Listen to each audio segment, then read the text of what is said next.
So ito na yun, napalit pa si Lily. Action! Ang kakapal ng mukha niyo. Bastusin ang boarding house ko.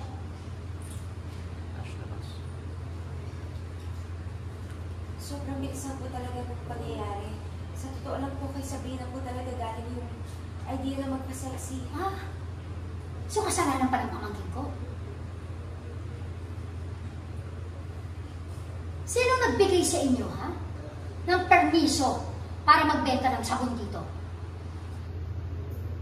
Miss Gingy, naghahanap lang naman po kami ng racket para po may pambayad po kami sa mga gastusin po dito sa... Wala akong pakialam.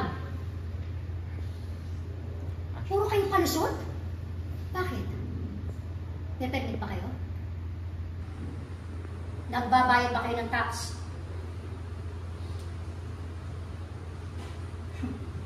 Kita niyo na. Dahil dyan, Aleli, kunin mo yung mga sabon yan, kumpiskahin natin. Dali na! Miss Gingy, pero... Hindi! Hindi naman po. Ngayon na!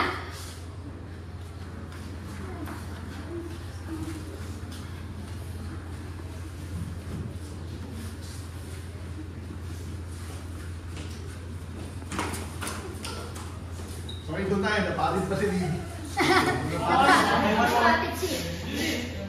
Pag-exit lang. Napapit siya. Makakami